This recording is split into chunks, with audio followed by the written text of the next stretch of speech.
Well, on WVTM 13 Live Doppler radar, there are some showers in progress this evening across Walker County and Fayette County. This action that's close to Carbon Hill is tracking to the northeast at about 40 miles per hour.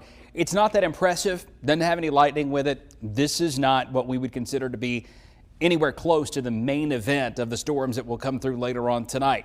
Around Jefferson County, a few spotty showers. The radar actually picking up on the peaks of Oak Mountain there in Shelby County. And then over here toward Fayette and Lamar and Lowndes County, Mississippi. This is an area where the cloud tops are getting a little taller based on satellite imagery, so I think we'll start to see a few more scattered heavy downpours, just like that one that came through Vernon a few moments ago that's headed toward Hubbartville, and this one that's just northwest of Kennedy that will track up around Hightogee and then get into the Fayette area soon. This is the cold front. Just ahead of the front, there are some thunderstorms in progress. That one that's west of Grenada, Mississippi has a lot of lightning with it, but none of this action is severe.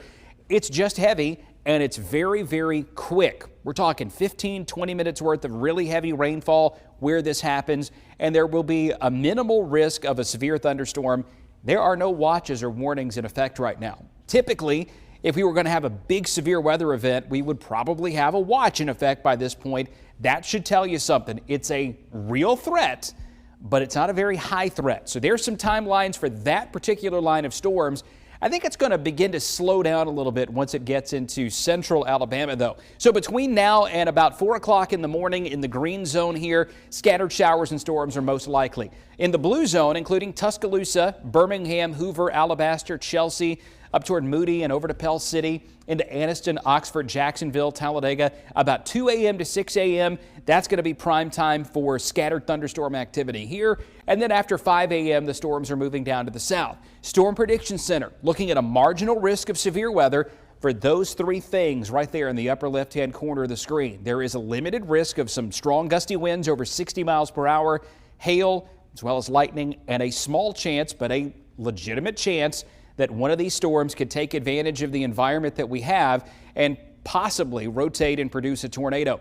The storms that'll be in progress at 1 a.m. feeding off of the instability over West Alabama. Now look at the difference. Very unstable here, not very unstable across the northeast. The storms keep moving toward the east, and the best muscle that's driving the storms by 2 a.m. is going to be east of Birmingham. The best instability is going to be over here in West Alabama, and they're chasing each other here all the way over toward Georgia. So anywhere along that point where the two get close enough together, we could have a severe storm. It is very much a could and not an absolutely definitely going to happen. So here's what I think you got to do tonight.